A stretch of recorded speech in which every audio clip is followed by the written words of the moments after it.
Hey everybody, thanks for joining. We're going to get started in just a second. We'll let people join. I think we may have had more people register for this one than anyone in the past, which is great. We love a lot of people being here.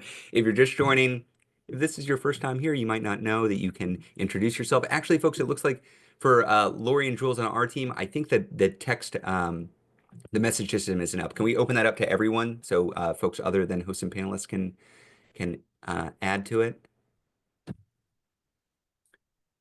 Great to see you. Okay, it's open. It's open. Rhode Island, James, you win. You are first up, followed very quickly by Seattle, Carbondale, Colorado, Vermont, Boston, Long Island, Massachusetts. If you've been with us before, you'll notice something different. You might notice two different things. One, Leah and I are not in the same place. Leah is traveling, so she's out. And two, we have a new background because one way that we deal with stress of the political situation is we check out and I put together a new background in the back. It's holding some of our stuff. Hopefully you like it. I miss Leah not being here, but I'm not going to lie. Us not being squished together in this one little nook is a little bit easier.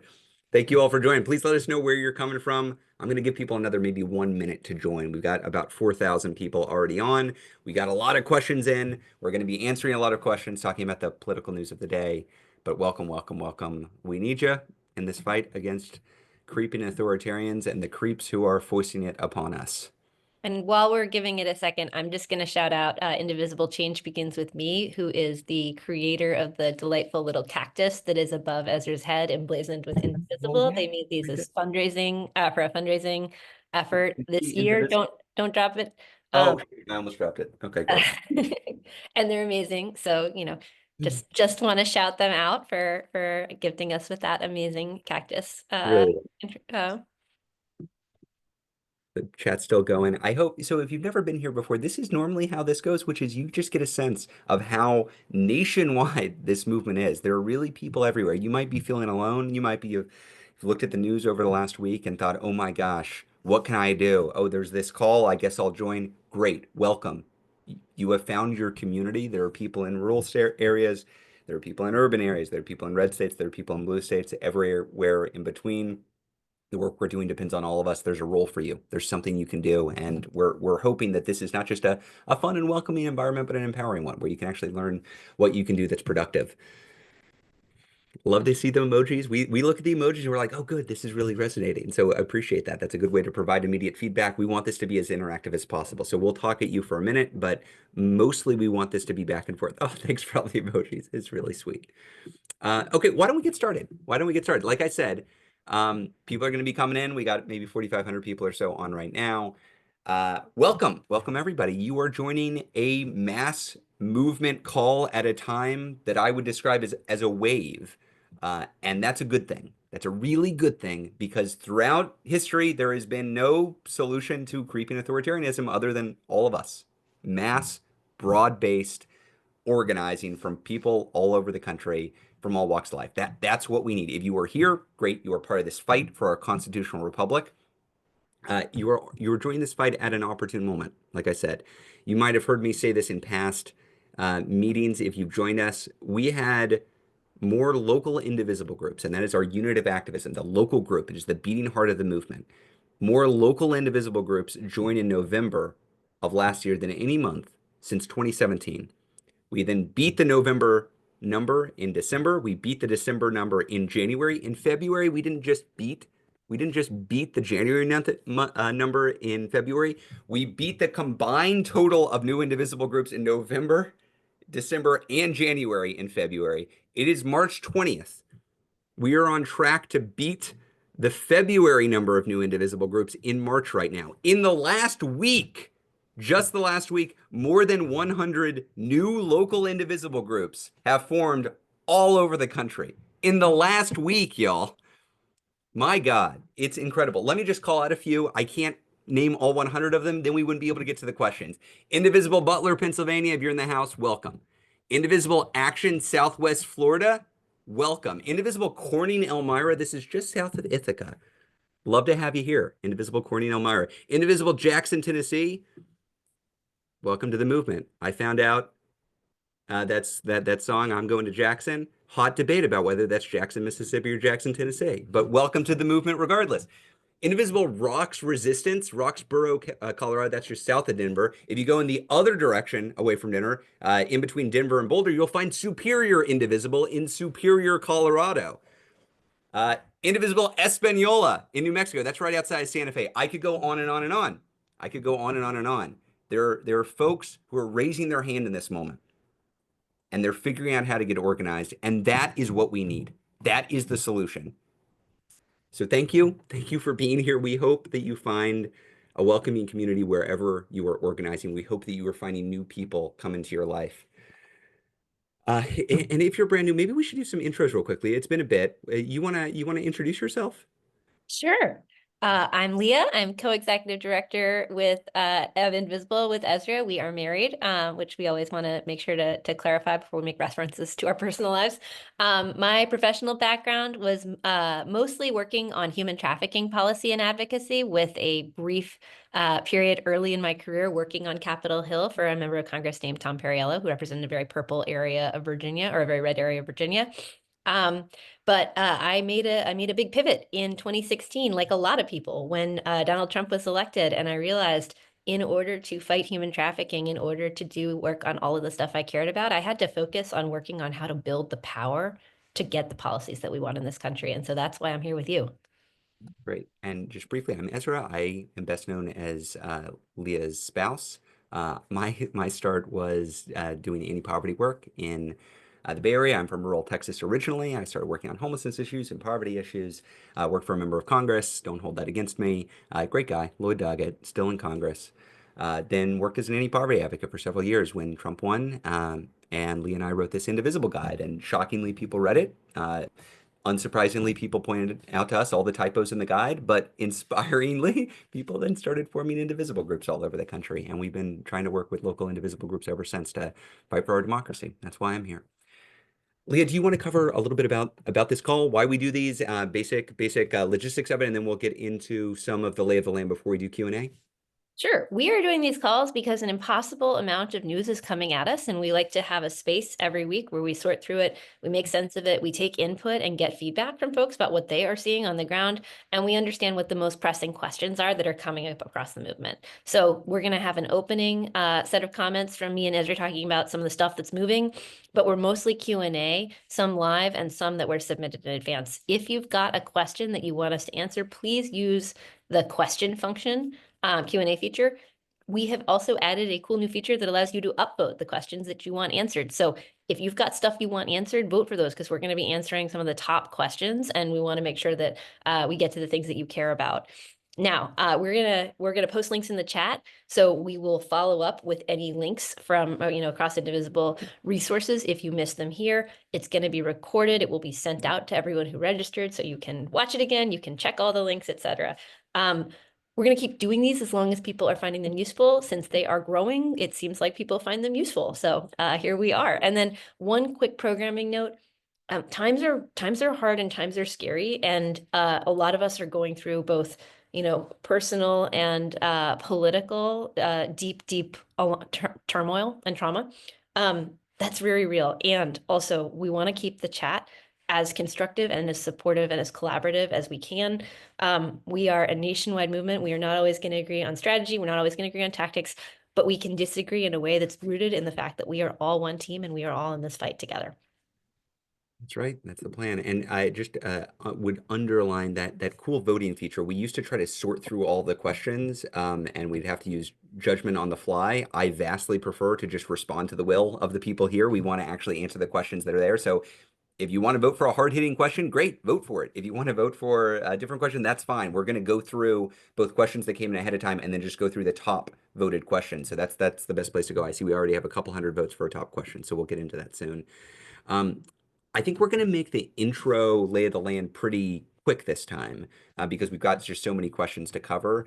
I'm going to cover a little bit about the recess that we're in right now, a little bit about the Schumer surrender and what comes next. And then we're going to get into, Leah's going to take us through the April 5th hands-off mobilization, the big national mobilization we're building for in a couple weeks. And then we'll do Q&A. That's the plan. That's the game plan. That's it.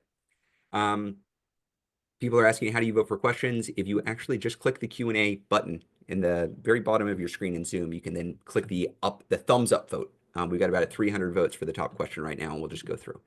So briefly, starting with recess. Look, y'all, we're in congressional recess. This is the second congressional recess of the year. It's the first congressional recess where the senators are also participating. And congressional recess is a lot of fun. It's a lot of fun. It is a chance to actually confront, in some cases, your member of Congress face to face. They are given these recess periods to go back home and meet with their constituents. That's the point. It's called, actually, the formal title is in-district work period. In-district work period. You're supposed to go back to your district and do work. Now, many members of Congress, especially Republicans, are using this in-district work period to go and fundraise out of district.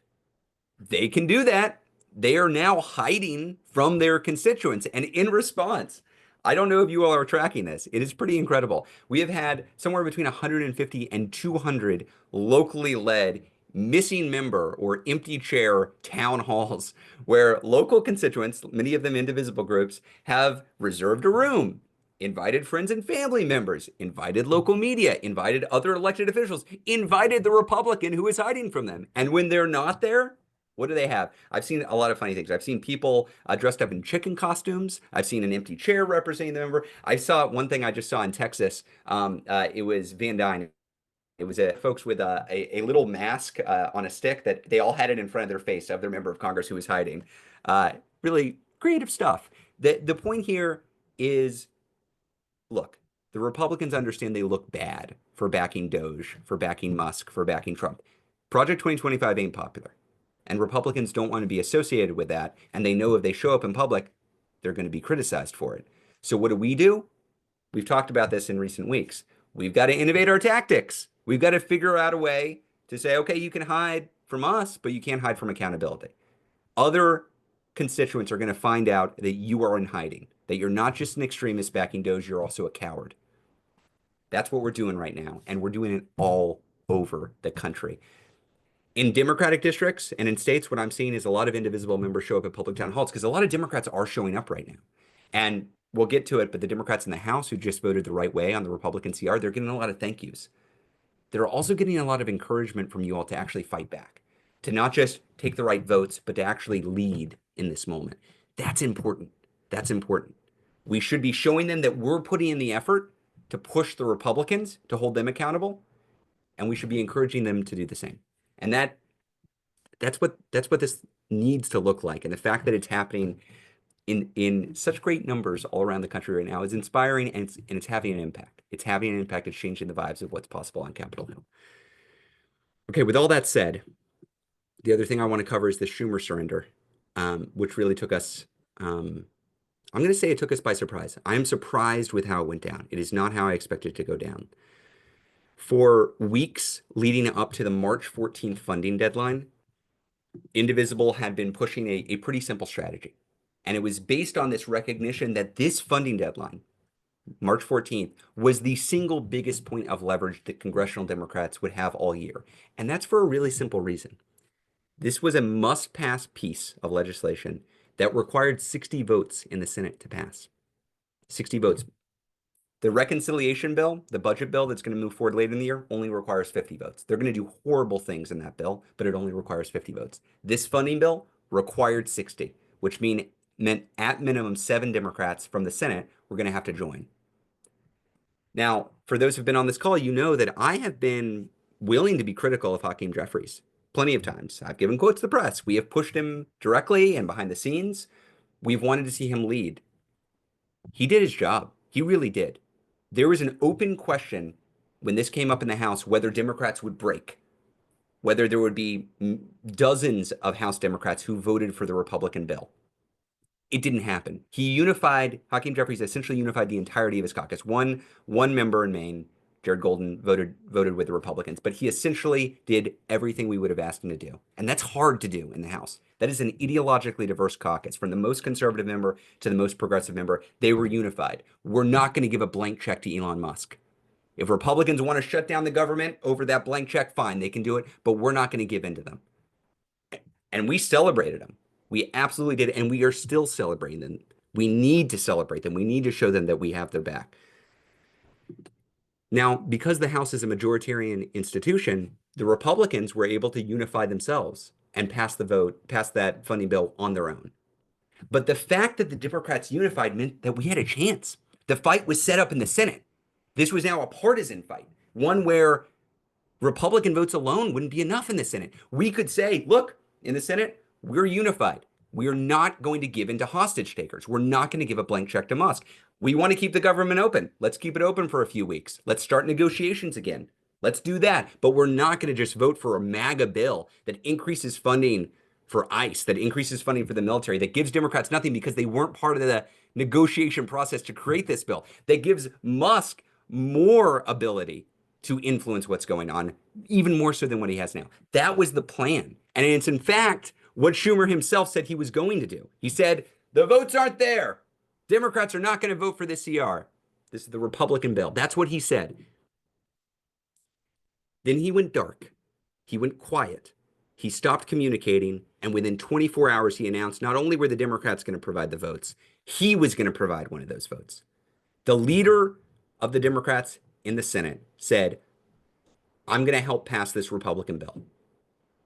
I'm going to give away my only point of leverage this year, our biggest point of leverage this year, and I'm going to pass this bill. I want to be clear. Look, Schumer has said, look, a shutdown's bad. That's why I've signed on to this. We at Indivisible were not alone. The House Democratic Caucus was not alone in saying a shutdown would be preferable. The litigators, like Norm Eisen, who's currently defending us from Musk and Trump in the court, said shutdown would be preferable to this Republican funding bill. The good government groups like Center for American Progress, Public Citizen, others who are watching Musk and Trump demolish our constitutional republic said, oh gosh, no, a shutdown would be preferable to this Republican funding bill. The union that represents federal employees who are currently being fired en masse all over the federal government, who could be at risk in a shutdown, put out a strong statement saying, we don't like shutdowns. Federal employees do not want shutdowns. And also, a shutdown right now would be preferable to this Republican funding bill. Chuck Schumer didn't listen to them. He didn't listen to House Democrats. He surrendered. He surrendered our point of leverage. And that has devastating consequences for the country. I think it's bad politics. And so then the question is, how do we respond? And it's not up to me and Leah to respond. We are not the leaders of this movement.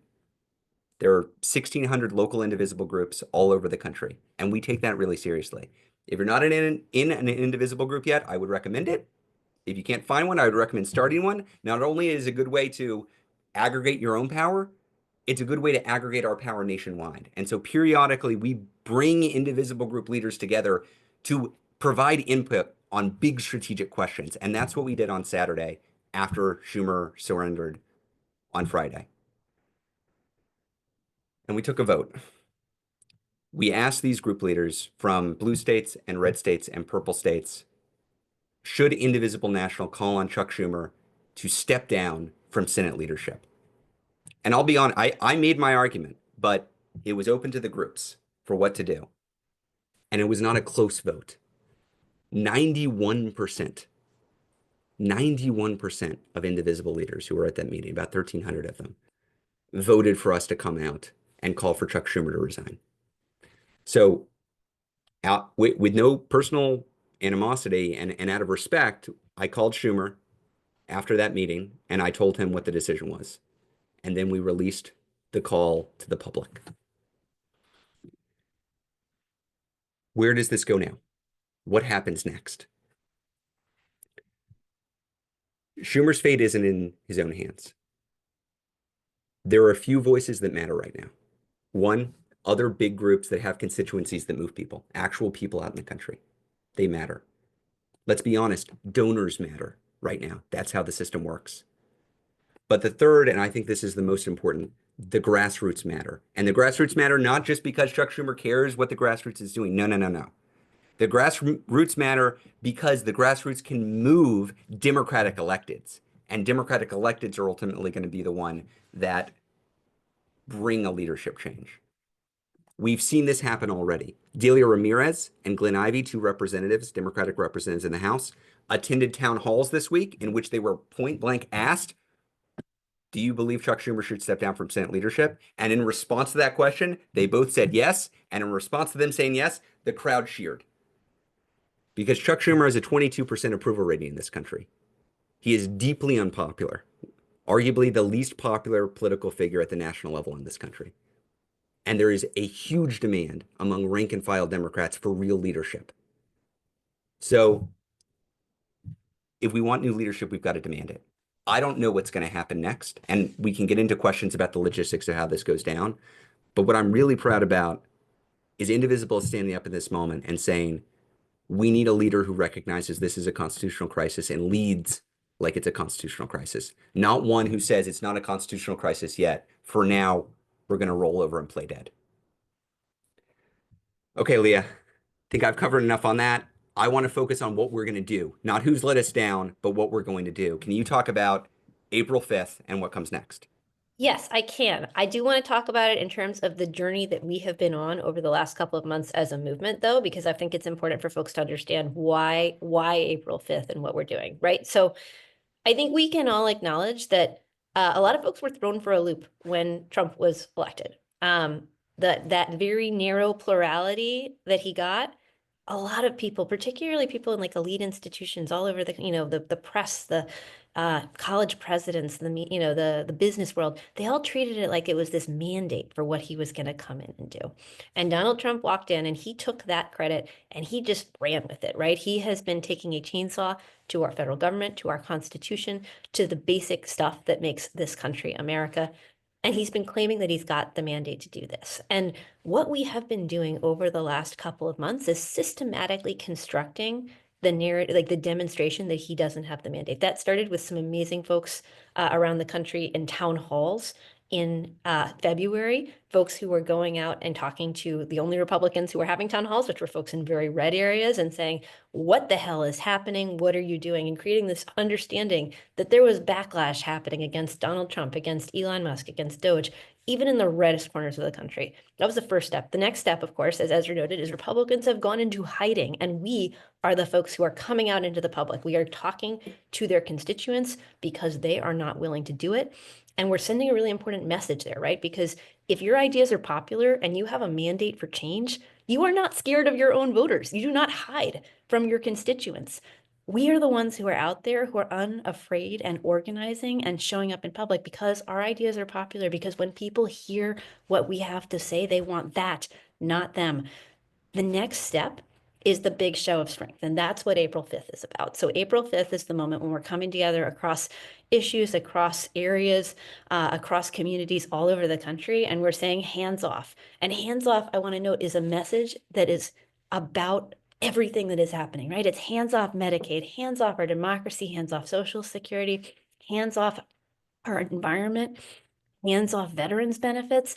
Whatever brings us into the fight, we are inviting more people into the fight because we believe an enormous number of people are or stand to suffer from what Donald Trump and Elon Musk is doing. We are trying to create the story that breaks through to them, that invites them in, and that invites people who might not actually yet be fully aware about what is happening to understand that they've got a stake in this too. And we're trying to show what I've been saying is a surprising amount of strength in a surprising amount of places so that people understand this is going to be a big show of strength in the big cities, and it's going to be a big show of strength all around the country because that is what it's going to take to dislodge some of this leftover fear and anxiety that we are seeing across all kinds of like corners of society. We got to show that there is a popular opposition that is strong and growing, and that's what this is about. So that's hands off. With that, I think, Ezra, I've got a poll question that's relevant Yeah. to this exact thing. And will it pop up? We're really curious. Jules, oh, awesome. Thanks, team. Thanks, team. So we're really curious about this because the big question right now is how much is this stuff breaking through? And then how much can we make it break through? So I'm just going to ask you to try and summarize for me. Everybody's got those folks in their life who are just not super political, right? Like they're not that into politics, they don't watch that much news, et cetera, et cetera. There might be a typo in there, but who are not super political. How much are those folks tracking what Doge is doing? So, 1 to 5, how much do you think they're aware? And then how much do you think they are opposed to what Doge is doing? We just want to get this as kind of a level check, right? Because what we're trying to do with this is make sure as many people as possible have this story breaking through them and know what they've personally got at stake. And it's just nice to get a little bit of a sense of how much you're experiencing it breaking through so far. Okay, we are gonna leave the poll open for a minute or two, or a few seconds. Yeah, probably not a full minute, but Not a we'll give it minute. 30, so 30 seconds. You've got two poll questions. It should take you about 7 seconds to respond, but give it a thought, and then we'll show you what people around the country are feeling. Okie dokie. Leah, I just want to note you were getting a lot of heart emojis while you were talking. Oh, thank you. All right. Let's see those poll results, maybe. Okay, wonderful. All right.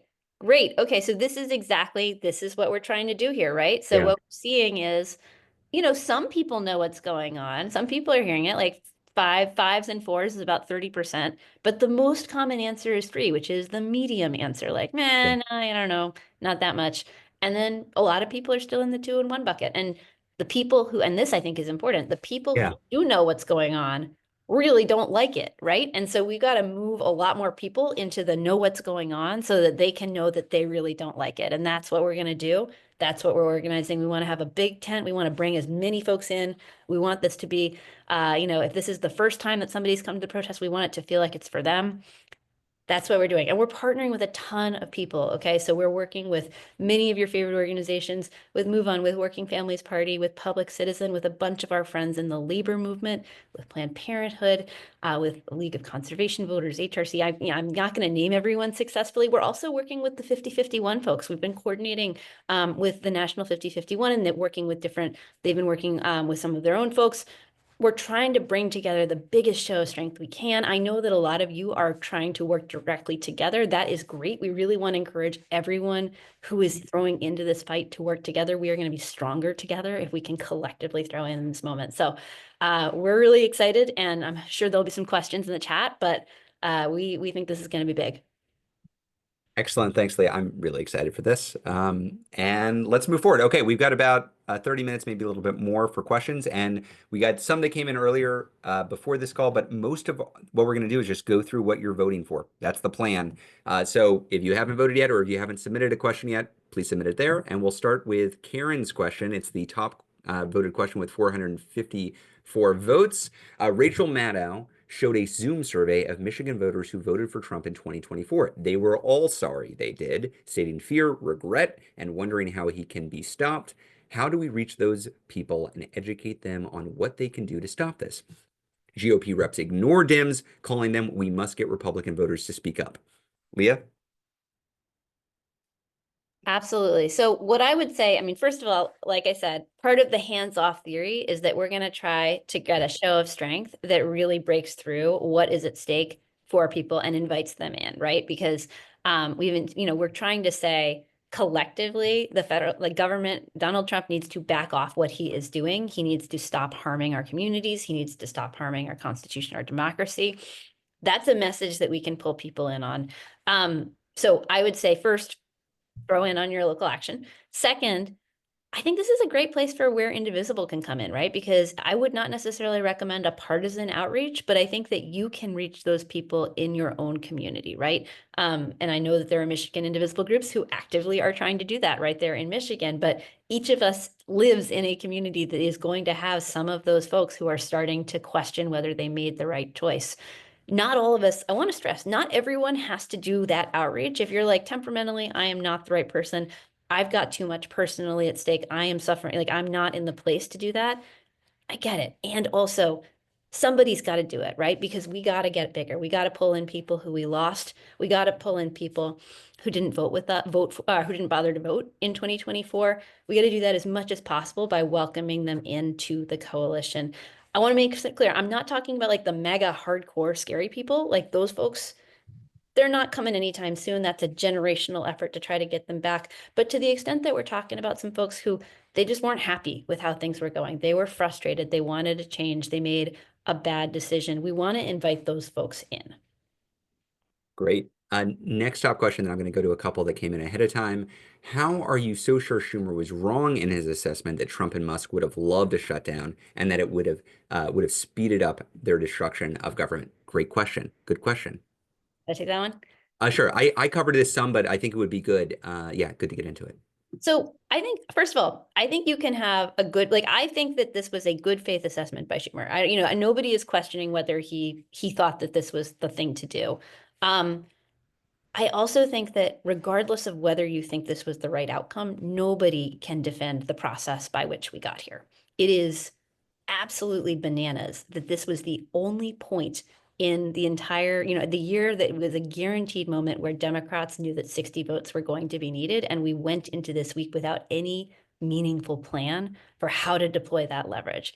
Your job as Senate Majority Leader is to like develop that plan. And so the caucus was thrown into total disarray. House Democrats were hung out to dry. That is not an okay way to proceed, even before we get to the merits of the question.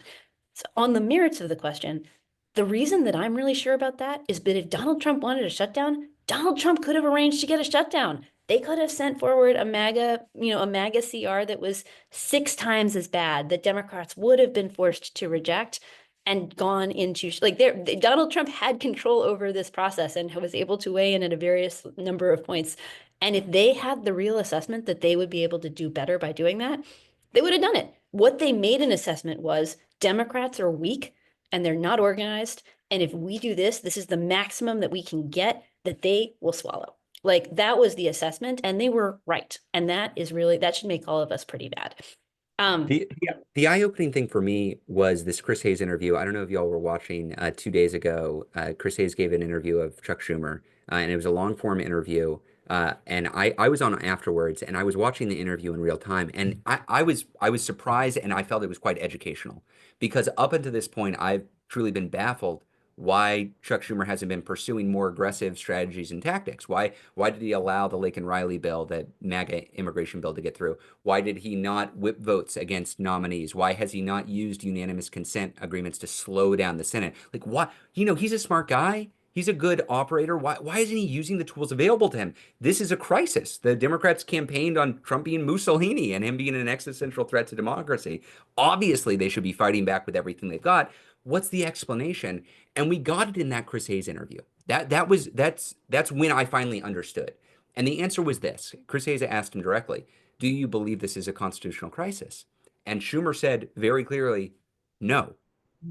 He thinks it could become a constitutional crisis, but he does not believe it is currently a constitutional crisis.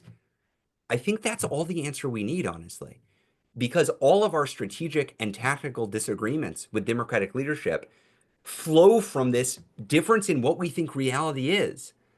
And look, I stand with Timothy Snyder and I stand with Heather Cox Richardson and Rachel Maddow and the experts in authoritarianism who say, wake up, everybody, it's happening. You got to fight back.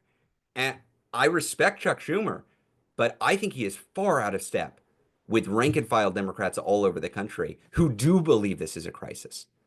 And if you do believe this is a crisis, you sure as hell do not break with the entirety of the House Democratic Caucus, with the union that represents federal employees, with the litigators who are protecting us in courts, with the good government groups. Look, here's the real talk. Fox News and Elon Musk and Donald Trump and congressional Republicans are attacking Indivisible by name, and they're praising Chuck Schumer by name. They're praising Chuck Schumer by name. Why is that happening? Why is the Democratic leader being praised by the Republicans right now? It's because they're happy. It's because they're happy with him. Okay, I I'm said we just would gonna go to a preview.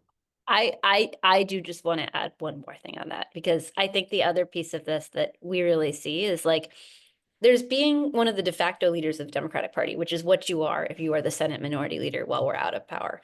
And then there's being the leader of the like small d Democratic opposition, right? That there's being someone who is pushing back against authoritarianism in this country. If you're that, one, you're aware it's a crisis. Two, you're fighting for the basic principles. I think one of the most alarming things that we've seen is actually Chuck Schumer's repeated kind of declines to take a firm stand on stuff like the forced disappearance of Mahmoud Khalil. This is a student at Columbia who was grabbed from his outside of his apartment in front of his pregnant wife, taken to Louisiana, no charges, no evidence whatsoever that he has committed any kind of crime. And the administration has been very clear that they are simply threatening to deport him because of his political views. And we need to see folks like Chuck Schumer take a firm stand on this stuff as opposed to say, oh, I haven't got the details on that, but the administration should follow the law. No, if you're the leader of the opposition in this country, if you are fighting for democracy and basic principles of civil liberty, what you say is it does not matter what your political views are. The government cannot just snatch you off the street and deport you. This is really simple stuff. Indeed. Leah, I'm seeing a lot of emojis for you right there too. Let's go to some questions that came in ahead of time, then we'll bounce back to the next top question. Again, reminder, please vote for your top question. Some strategies and tactics questions. Donald from Maryland asked at a time, how do we keep our actions from becoming stale or keep our leaders from getting accustomed to our techniques? What a smart question, Donald. This question about, Leah, tactical freeze, as we've talked about it, and the need for tactical innovation. Sure. Yeah, I would say we're in that cycle right now, right? Like we start with, a lot of our folks were working on town halls. We have been doing advocacy to our elected officials. We moved to empty chair town halls. We're moving to mass mobilizations. There are a lot of people exploring different economic theories of activism and non-cooperation. We're in the cycle. And one of the things that's important for us is seeing what's working on the ground and then reflecting that back to you. Like empty chair town halls didn't come out of nowhere. They came from people innovating this in 2017 when their reps first started disappearing from them. This was like an idea that that showed up in, gosh, I don't know, I'd have to go back and check the records. I have no memories of 2017 because I wasn't sleeping enough. But this was an idea that showed up and that we pushed back out to people and then they started doing. So I think the answer is just, we've just got to keep an ear to the ground. We've got to keep listening to each other and see what's working and replicate and innovate and give feedback. 1000%. Another way of putting this is tactical innovation is on you and your local group. You should be thinking it up. You should be letting us know when you get traction, and then we'll spread it. We'll spread it if it's working. We want more people to be doing that. One more question that came in ahead of time, just going in order. Kate from California said, what is the plan to get our elected officials to speed out into Republican districts and talk to marginalized voters? We're doing some of it right now. So this is another tactical innovation that came out in 2017, 2018. So Indivisible groups have worked with, let's see, Pramila Jayapal, with Mark Pocan, with Ro Khanna. We see Tim Walz doing this as well, traveling to Republican states because the Republicans are in hiding. And look, you can hide for a little bit, but at the end of the day, you're going to have to get voted into office again. Like you're going to have to do that. And so you can't hide forever. And as long as you're hiding, who's controlling the narrative about you in your district or in your state? It would be great if Democrats were controlling that narrative, if we're going in and taking the fight to them. I think that's an excellent tactic. It's a great way to solve the problem of how do we keep the pressure on when they adapt. And we should always be thinking that. We're not going to be able to just do empty chair town halls forever either. We're going to have to figure out, okay, what's the next thing? How do we continue to keep the pressure on? Leah, any other thoughts on continuing pressure? Okay, let's go to the next question that came in ahead of time. This is Britt, or sorry, not ahead of time, that's been voted on. Britt got about 300 votes for this. Is Indivisible still pushing senators to deny unanimous consent and take other procedural tactics that cause obstruction to the GOP and make it clear Dibs are not treating the current situation as business as usual? If not, why not? If yes, any ideas on how to convince our senators to do it? It seems like one of the few areas of meaningful impact and leverage left for Dems in Congress. Leah, you want to answer that, but also first talk a little bit about what unanimous consent is and the procedural maneuvers that are available to the Senate. Take that one, Ezra. Oh, yeah, happy to take it. So for folks who don't know, the Senate is a weird body. It's not like the House. The House is the majority can kind of move forward and they can, as long as they have majority votes, they can move forward and vote on bills as they have majority support. The Senate is not a majoritarian institution. It is actually designed to give the minority in the Senate quite a bit of power. And that's not just the filibuster. A lot of people think it's just the filibuster, people standing up and saying, I'm not going to give you the votes you need to hit a 60 vote threshold. There's also something called unanimous consent. And because the Senate is such kind of an arcane institution, to get just about anything done, you have to have what's known as unanimous consent, which is to say no senator objects to moving forward business in the Senate. That's from reading the record from the previous day to scheduling a hearing to scheduling a vote or a debate on a bill. often requires unanimous consent. Withholding unanimous consent, to be clear, does not stop the Senate in the tracks. What it does is it's a big pain in the butt. It's a big pain in the butt. It means that the Senate majority has to go through the process of getting over the opposition of unanimous consent. It can take some time, it eats up some time, and then ultimately they can move forward with it. We still are pushing senators to use every tool that they have to slow things down if they can't stop it. And I want to be clear, any day of the week, a Democratic senator can stand up and say, I object. I do not give unanimous consent, and it will slow things down. It won't stop things, but it could slow things down. A good example of this is Tommy Tuberville, one of the I don't know, Leah, the least impressive members of the Thomas, Republican. you just say that. Dumbest. Okay, he's dumb as a box of nails. He's this Republican senator who put a hold on military promotions until he could ensure that his particular regressive policy choices regarding abortion were being met. And it was months long, and it was a big pain in the butt for his own party. But because he was stubborn, he was actually able to throw a wrench in the Senate for quite some time. This is unusual, no doubt about it. This is unusual behavior. And also, these are unusual times. I think senators should be doing everything possible. I sure as hell would have rather they use their actual leverage, which they had last week. They could have actually changed policy, not just be a pain in the butt, but change national policy for 350 million Americans. I would have preferred that. In the absence of that, where is their leverage? And the answer is they don't really have a lot. For the next 6 months, there aren't a lot of must pass bills, maybe none. The next time the funding bill is up is 6 months from now. So here's what I would say, Democratic Senator. What the hell are you doing?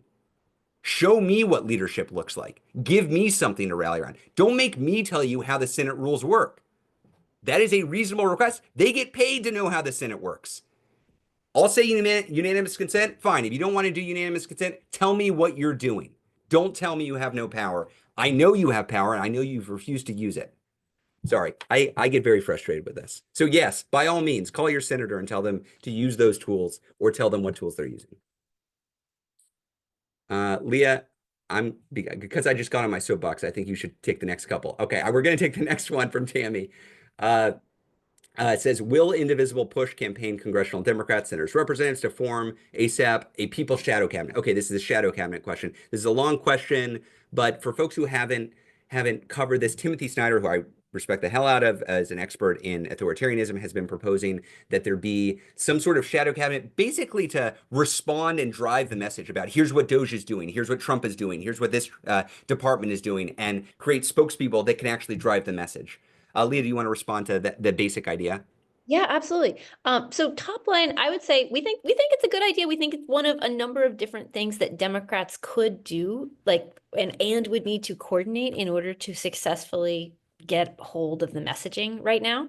I think it's not generally what Indivisible does. Like we don't kind of run the central functions of the Democratic Party, and that is what it is. But I think it could be useful. Now, one thing I will say is that in general, our policies are more popular than a lot of our actual politicians. So I think we should be careful about whether we want to personalize some of this or whether we want to focus on what are the most effective ways of driving specific messages and stories.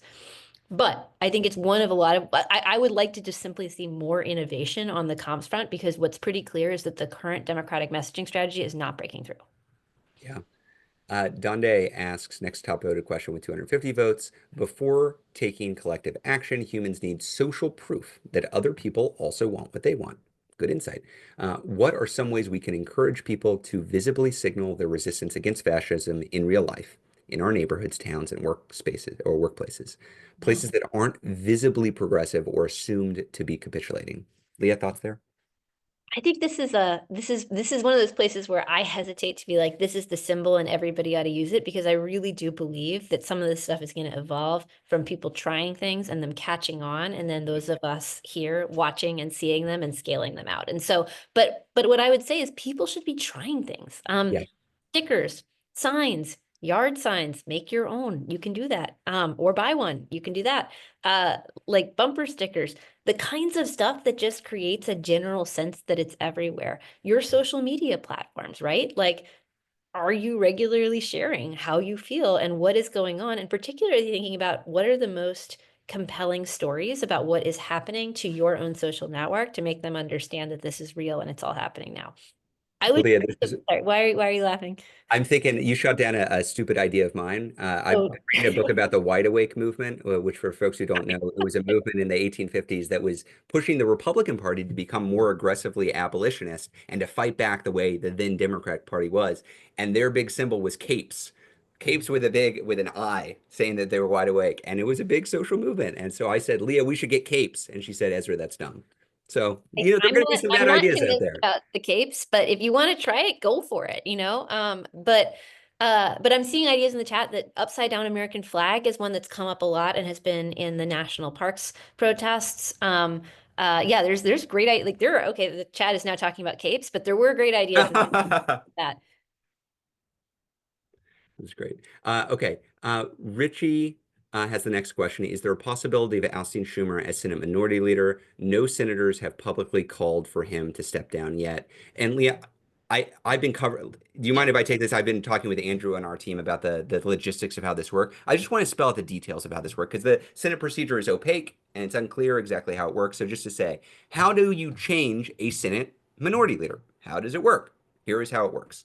You need about 20% of the Senate Democratic caucus, so of the 47 Dems, you need 20% of them to go on record and say, hey, we want a meeting of the caucus, of the Democratic caucus. They have to publicly state that in a letter to Chuck Schumer.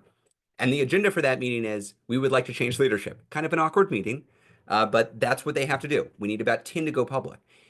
Then, when that meeting is called, within days of Schumer receiving it, that's the requirement, there is then a private vote. It's not a public ballot.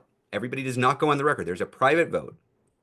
And in that vote, they elect a new leader. This can happen at any time. It does not happen in a new Congress. This could be, come April, we have a new leader. It is possible for that to happen.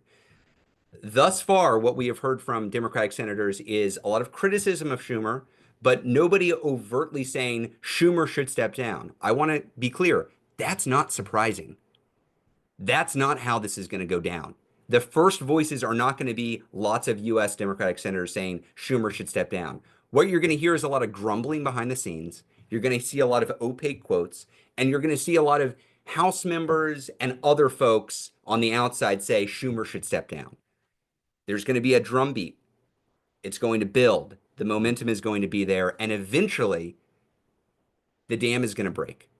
And folks are going to say, this is untenable. We are spending too much of our time talking about how Schumer is not leading us. We need to move forward with no malice, with deep appreciation for what Leader Schumer has done and all he has accomplished.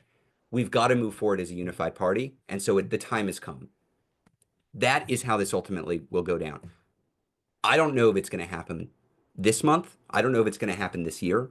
I don't know if it's going to happen before the next election. Nobody does. What I know is if you want it to happen, and if enough people around the country demand it to happen, it will happen. We know that. I'm going to come in with the caveat here because I feel like we are talking about the Schumer question quite a bit today, and that's because this is big, this is news, this is a lot to process. This all happening. The funding fight happened on Friday. People are still going through it, and also, when I look at what we're actually doing this week as a movement, where we are putting our energy, where we are putting our time, it's on Republican accountability. That's It right. is it is the Tempty Chair town halls. It is hosting Democrats to talk about how bad everything, how bad things are going and to get their message out. It is making sure that we hold people's feet to the fire. So I want to emphasize, like, part of the disruption here is that the folks who are doing the work on the ground want to see the folks in Washington, D.C. understand exactly how serious this is and act accordingly. And we're going to keep doing that work. That is what we do. And also, we expect folks in DC to process what went down and figure out how they get to a leadership that fights as hard as we are fighting. And I would just underline this point. If you're in a Republican district or state and you would like Chuck Schumer to not be leader anymore, the single best thing you can do is pressure your Republican senator or representative. We need to show that we're not haters over here. We're not organizing because we have an axe to grind against the Democratic Party. We are doing our part. We are doing our part. That's the overwhelming majority of our effort right now is trying to fracture the MAGA coalition, which is what gives us credibility to say we need new leadership. So that work is really important on its own, and it's important for reclaiming the Democratic Party. Molly asks, next has top rated question with about 200 votes. What are the chances of winning a special election on April 1st? I assume Molly is referring to the election in Wisconsin for Supreme Court. Leah, we're doing a lot of work on this. Do you want to cover a bit of what Indivisible is doing in Wisconsin? Yeah, I mean, so we're working with Indivisibles on the ground. We're doing neighbor to neighbor, our Oh, local. Florida too. I'm sorry. I'm Oh, seeing Florida too. saying Sorry, Florida sorry. too. Yes. So in Wisconsin is where we organizationally put our focus, not because it's not the only thing that's happening, but because we're one organization can only do so many things. Um, we're working directly with folks in Wisconsin. We're also doing kind of out of district stuff, postcards, neighbor to neighbor, like I said, all of that. We're feeling optimistic. I do wanna name, off year elections, special election, or, off year elections that are low turnout are notoriously hard to poll. So I don't think that we should have like a super strong appraisal of how it's gonna go until it goes. But we feel really optimistic that there is enormous grassroots energy that's being poured into it from all over the country and across Wisconsin. Mhm. Excellent. Let's go to Matthew's question with about 200 votes as well. My question, can you provide us with some suggestions for an elevator pitch as to why to join with Indivisible? In the elevator pitch, I'd like to be able to clearly articulate the top priority or priorities of our organization. Oh, and you're in Alabama. That's so we see Leah's family in Alabama all the time. Leah, I'm curious, what is your elevator pitch for Indivisible? Yeah. Um, Go Alabama Indivisibles. So I would say, first I would make thoughtful alterations to this pitch based on your own community and what's going to work. But at a core level, what I would say is we are a movement of regular people who have decided that politics is too important to be left up to politicians and who are organizing to build the power to demand the policies that we need to fight the extreme MAGA takeover of our democracy and to demand something better for all of us. So that's the core thing. And then when it comes to why should you bother showing up to the meeting?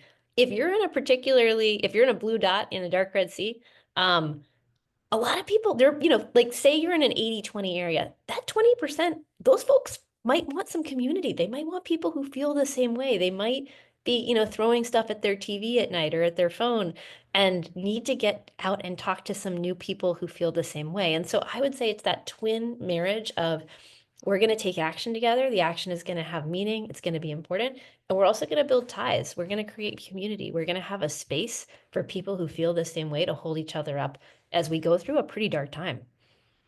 Leah, people love that elevator pitch. I like to do, wait, what was it? Politics is too important to be left up to the politicians? Yep. I dig that. Okay, look, we'll find what Leah said and we'll type it up, and we'll send it out. That was really good. Okay, next question. With about 150 or so votes, from David, what communication technology should we use? Oh, this is a great question. Should we be afraid of malicious federal executive branch snooping on us? Yeah, Yes. yes, you should. Um, Leah, we've talked about this a few times in prior meetings. Some lessons So learned. Yeah. Signal would recommend Signal for Yeah. folks. If you are doing just communications, it's the closest thing we've got to something that we can trust. So definitely recommend any kind of organizing conversations that you can switch over to Signal, do so. Um, that's like my top line. I think in terms of Ezra, go ahead. Well, I would say Blue Sky obviously is an alternative to Twitter and to some extent Facebook. I don't trust obviously Twitter and I don't trust Facebook as well or Instagram or WhatsApp because it's all owned by these Musk or Trump aligned techno billionaires. Yeah. Blue Sky is better, is more independent. I have less fear that it's being taken over by Nazis and people who mean us ill. And that's not a private communication method as well. If you're doing private, I would say Signal is better. But for coordinating between indivisible groups, for building relationships with your local press, for building relationships with your local elected officials, for talking to me or Leah, we're both on it, or for the National Indivisible, I think it's a good place to organize and share information and communicate. And I'm seeing a lot of Discord references in the conversation. I don't know, just to be honest, I don't know as much about Discord. I know a lot of people who do care quite a bit about security do use it. So You know, this is a good push for us too, because we do not use Discord, and I have seen that come up a lot, and we should probably talk to the team about it. So thanks for raising it, y'all. I'm going to just take a quick break from questions and note in the last uh, after the last call, we always follow up with a survey. In the last one, we asked, what are you willing to do to support your member who stands up on this funding bill, and what are you willing to do to hold accountable your member if they cave? I'm just going to remind everybody that basically every single House Democrat voted the right way. And in the many people who responded to the survey, you said 64% said they'd donate to their reelection campaigns. 93% said that you would call their office expressing support. If you have a House Democrat and you have not yet called their office, please do so and say thank you for fighting for us. Half of you said that you would show up at their office or in a town hall and thank them in person. Also very good. For those in the House who did it, you should. For the vast majority of Senate Democrats who showed up the right way, you should do that as well. On the flip side, what you all said for folks who surrendered on this bill, about a third of you, a little bit less, said you'd write an op-ed in your local paper criticizing them for the cave. About two-thirds said that you'd show up at their office or at a town hall and say, why the hell did you cave? And about three-quarters, 80% almost, said that you would support a primary challenge to Democrats who cave. I want to emphasize Indivisible National does not parachute into states or districts and say, okay, we're going to primary X person. Local indivisible groups can make the choice of how they want to engage. I reflect that back to you just because I think we should reflect back to you when you tell us things. And I also say this as a preface to the survey that is coming tomorrow to you. We are building for April 5th. And as Leah has said, one of our goals is to pull as many new people as possible into the April 5th protest. And so our question is, how can we reach out to these people? For you all who are plugged in, who have folks in your community, in your networks who aren't as politically engaged, we want to know, what do you need from us? Is it explainers? Is it videos? Is it call scripts? Is it fun graphics? Is it stickers? Is it flyers that you can put? I don't know. We want to produce it for you. We want to help you do the outreach in your community. And also, we can't do everything. So the survey that's going to come to you is going to ask you explicitly, what would be useful from Indivisible National as you are helping build towards April 5th? We will directly take those responses and we will try to figure out how to produce as much of what you're asking for as we possibly can. So please take a look out for the survey. There's also a place to, if we didn't list what you want, there's a place where you're going to be able to list. Help us prepare for April 5th. Leah, anything else on that on April 5th? And we'll answer a few more questions and then we'll close out. great. That's great. Okay, next highest question with 150 votes is Nicole. Are you hearing anything behind the scenes that can give us some encouragement? Are Republicans showing any signs of standing up? Oh, yeah, Nicole. Yes, yes, yes. Republicans are scared as hell about how unpopular Elon Musk and Doge is. Republicans are frightened politically for their future political lives that in deep red districts, veterans, Republicans, independents, and yes, Democrats are showing up and saying, why the hell are you backing Elon Musk? You don't even have to look for behind the scenes information for this. You can look at the public reporting. We have members of Congress in deep red districts sending letters to their constituents who write in asking about what they're doing about Doge, saying something to the effect of, yeah, this is really bad. I'm worried about Doge too. So yes, what you're doing absolutely is scaring the pants off of them. You're not going to see them say, I'm suddenly on the Democratic side. That's not how it works. They are quietly quaking in their boots right now because they see the surge of energy that's out there. On the flip side, Democrats, what we are seeing directly from Rachel Maddow interviewed a Democrat last week or week before. Time has no meaning now, but recently, a major town hall that she went to. She wasn't exactly sure what she was going to do, but the crowd gave her the encouragement she needed to start fighting back more. She was one of the ones who walked out of the proto State of the Union address. So are Democrats hearing you too? I literally right before this meeting, we talk with senators and members of Congress and their staff all the time. I texted one of them and said, "Hey, we're going to this meeting with a few thousand Indivisible leaders. What are the vibes over there? What do you think is happening over there? What can I pass on?" Uh, here's what they told me, and I take this as a sign of encouragement. They said, yeah, last week was really bad. We were floating around and we just kind of capitulated without a strategy or a message. And there's general recognition that we could have done better. And we're hearing that a lot from the grassroots. And we'll see what happens next. That's a not direct quote, but it's almost a direct quote. So are the Democrats hearing you? Yes. And they're trying to figure out how to respond. Are the Republicans hearing you? Yes. They're also trying to figure out how to respond. Leah, anything else on that? Okay, I'm going to let you Okay. take this question, which is, I think, core to Indivisible's theory of change. Um, Wait, and I, Ezra, I want to be sure. There's somebody has been in the chat just really wanting to make sure that we answer a question about attacks on veterans, and I just want to make sure oh, that great. Yes, that please. out. Let's talk about it. Okay, Yes. so Lori Lee asked if Indivisible can help veterans who are about to lose everything. I can't use my Chapter 31 benefits for education. They've blocked the funds. They're firing mental health staff and nurses. They erased women's service. They're trying to force the military to discharge women and people of color and erase us, or not, and trans members. Lori Lee, I just want to say, I'm so sorry. I am so sorry. This is the absolutely disgraceful way that they are treating people who have served our country. It is an enormous betrayal. It is staggering that they believe that they can do this without massive political backlash. We're here to be that political backlash on your behalf and for everybody else who is suffering right now, because we know that there is so much enormous unnecessary suffering that is being inflicted on regular people all over the country, not for any reason that any of us would recognize, but so that billionaires can fund the next round of tax cuts and kickbacks and fat government contracts in Elon Musk's case. And so I wish we had the magic way to address this right now and to fix the problem. What we have to do is build the political power to make them regret that they have done this. That is what we are doing right now in town halls. That is what we're doing in congressional districts. That's what we're going to do on April 5th. We're going to hold them accountable every day for the harm that they are causing, for the disruption that they're causing, for the betrayals that they've made of our country and folks like you. So I'm sorry you're here, but we're with you. Right. I think related to this, so we'll close out on Stacey's question, Leah, which is, I think, core to how we're engaging right now, because a big part of how we win this fight is not just by organizing among ourselves. It's not just by reaching the converted and preaching to the choir. It's by reaching beyond the choir. And to do that, you've got to get attention for your work. You've got to be covered by the media. People who are not politically engaged need to understand that there is actually an opposition movement in this country. We can't win this fight with just Kamala Harris voters or just with non-voters.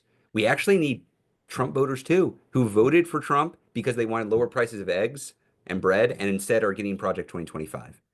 And the way we do that is exactly what Leah is saying here. We make clear the harm they are doing to real people and real communities all over the country. So Stacey's question is, how do we get the media's attention? Because she feels like they're ignoring the protests. Leah, how do we make sure that what we're doing actually gets attention? Because protests are skyrocketing. They're everywhere now, probably bigger than they were in 2017. How do we make sure people see it? So I think it's going to be a few things. The first is making sure, depending on your own local media environment, building those relationships directly with journalists. So a lot of times journalists are looking for a local hook for a national story. And so making sure that if you're doing a protest, that it's like created in a way that creates the visuals for them to talk about something that's going on, so that they have like a compelling justification for why they would move forward with that. Now, I do want to recognize a lot of us are dealing with the fact that our local news, our local journalist outlets, our local TV stations, they've been taken over by Sinclair, other right-wing operatives. They simply might not be ideologically aligned at this point. We also have to think about social media and new media and how do we create the visuals? How do we create the stories? How do we create the bites, sound bites that are going to get travel those places? So how do you ask everybody who's at your rally to share what they are seeing on social media to their own social network? How do you make sure that when you're doing something, you set it up so that you can get the visual that needs to go and get shared on TikTok? How do you make sure that you've got that clip that's actually going to travel that informs people of what's going on? So I think we've got to get creative about how we actually package what we're doing so that it extends beyond the immediate experience and reaches audiences that might not be reading our local paper.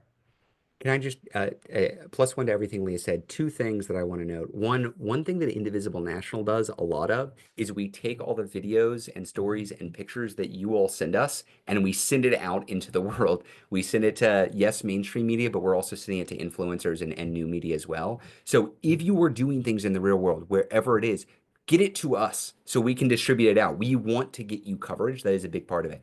And the other thing I want to say is, just to underline Leah's point about new media versus traditional media. Somebody wrote in the chat, we are the media. I, I think there's something really to that. I really do think there is. There are indivisible groups with hundreds or thousands of followers on various social media sites. Be the media that you want to see in the world.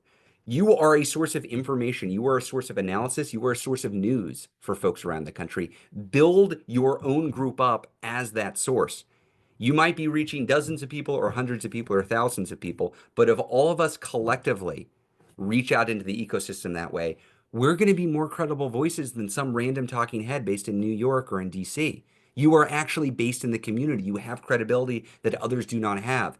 One thing that I've learned as we're trying to build out our own new media ecosystem is that people think of influencers and they often think of like a George Clooney, somebody with millions of followers and they must reach tons of folks.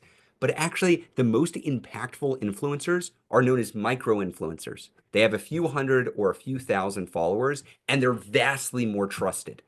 You can do that. You can be that. Your indivisible group specifically can be that. So we want to help there. We see a lot of indivisible groups already doing it, but I think it's our responsibility to get this message out, and it's something we should be grappling with every day. And with that, we're 6 minutes over, Leah. We answered a lot of questions, not all the questions. I appreciate everybody being here. We do this because we hope it's of value to you all. We get a lot out of it because you push us in certain ways. Please look out for the survey that's coming tomorrow so we can best prepare for April 5th. Keep on putting pressure on your Republican senators and representatives. Keep on encouraging your Democrats to fight back, to have your back, to find their spine. And when they do it, celebrate them. Even if you've disagreed with them in the past, celebrate them and show them that you're there. We're building a unified opposition movement in this country. That's what we're doing. It's not always going to be easy. It's requiring a lot of courage from a lot of folks all around the country. But that courage is contagious, y'all. That's what we say, and it's real. More and more people every day are coming into this fight, and that's how we're going to win. So until next Thursday at 3 p.m. Eastern Time, we'll see you out there. Bye. Yeah.